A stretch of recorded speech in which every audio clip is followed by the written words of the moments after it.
Halo semuanya. Wah, nggak kerasa ya, Ramadan udah masuk putaran terakhir. Dan mungkin banyak dari kita yang lagi ngerasain tantangan yang sama. Gimana caranya mau maksimalkan ibadah, tapi kayaknya nggak mungkin bisa itikaf. Nah, tenang aja. Kali ini kita bakal kupas tuntas solusinya, bahkan di tengah semua keterbatasan kita. Pernah nggak sih ngerasa sedih karena pengajuan cuti buat itikaf ditolak? Atau mungkin ada tanggung jawab keluarga yang nggak bisa ditinggalin? Atau kondisi kesehatan yang lagi nggak memungkinkan? Rasa pengen banget ibadah maksimal tapi terhalang keadaan tuh nyata banget. Dan hey, kamu nggak sendirian kok. Dan ini dia kabar baiknya, yang jadi inti dari pembahasan kita. Keterbatasan fisik kita untuk berdiam di masjid itu sekali lagi ya, sama sekali bukan penghalang untuk meraih pahala yang sempurna. Gimana caranya? Yuk kita selami bareng-bareng. Oke, kita mulai dari bagian pertama. Keterbatasan bukanlah halangan. Kuncinya itu cuma satu, mengubah cara pandang kita.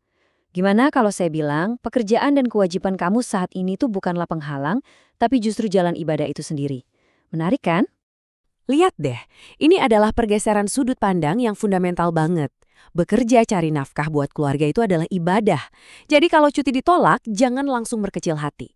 Tuhan yang mau kita dekati pas itikaf, itu Tuhan yang sama yang kasih kita kesempatan buat bekerja. Ingat ya, Allah itu membagi amal sebagaimana Ia membagi rizki. Jadi bisa jadi, jalan ibadah terbaikmu saat ini adalah ya lewat pekerjaan atau kewajibanmu itu. Selanjutnya, kita masuk ke bagian kedua, niat dan pahala sempurna. Nah, ini dia game changernya. Semua amalan kita, termasuk yang nggak bisa kita lakukan, semuanya berawal dari sini. Kekuatan niat yang tulus itu adalah langkah pertama yang paling kuat. Jadi gini, sebelum hari-hari terakhir itu tiba, pasang niat yang kokoh banget.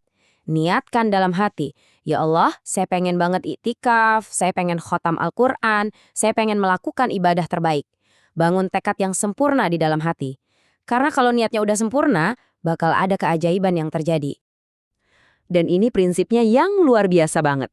Kalau kamu udah punya niat tulus buat ibadah maksimal, lalu qadarullah kamu terhalang oleh uzur yang sah, misalnya sakit, tugas kantor mendadak, atau harus merawat orang tua, Allah tetap akan mencatat pahala yang sempurna buat kamu, persis seperti apa yang kamu niatkan.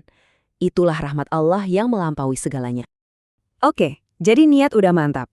Lalu gimana selanjutnya? Prinsipnya sederhana banget. Kalau satu pintu tertutup, jangan cuma diam di situ. Fokuslah pada pintu-pintu lain yang justru terbuka lebar buat kamu.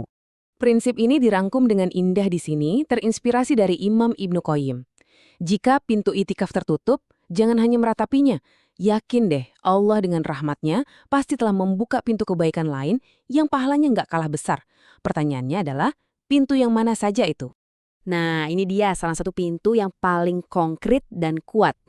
Kamu nggak bisa itikaf, nggak apa-apa. Kamu bisa bikin orang lain beriktikaf. Caranya bisa dengan mencari program di masjid dan mensponsori beberapa orang. Atau, ada ide yang lebih brilian lagi? Coba deh temukan pekerja harian di sekitar kamu. Tanya, Pak, sehari dapat berapa? Lalu berikan mereka upah untuk 10 hari.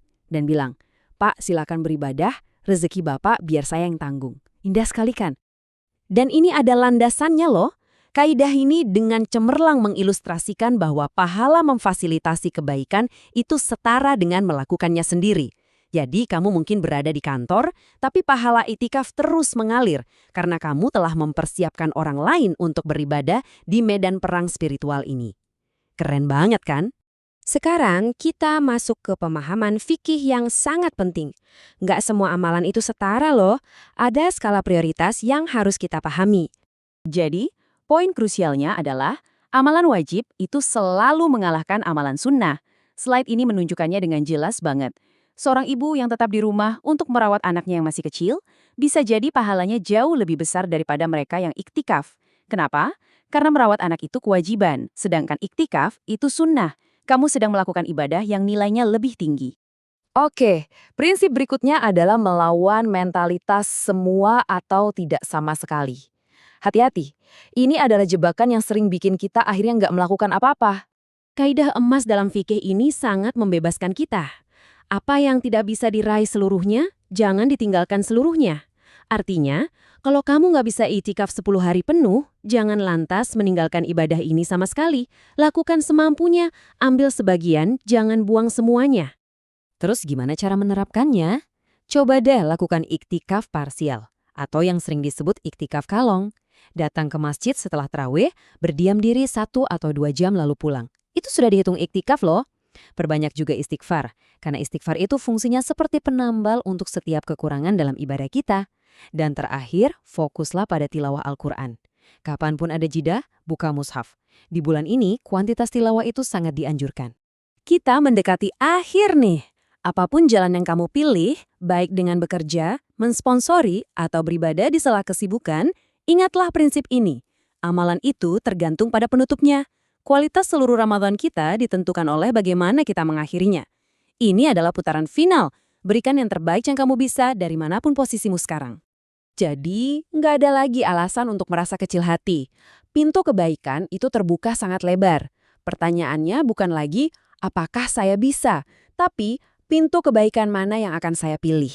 Semoga penjelasan ini bermanfaat dan kita semua bisa menutup Ramadan dengan performa terbaik kita.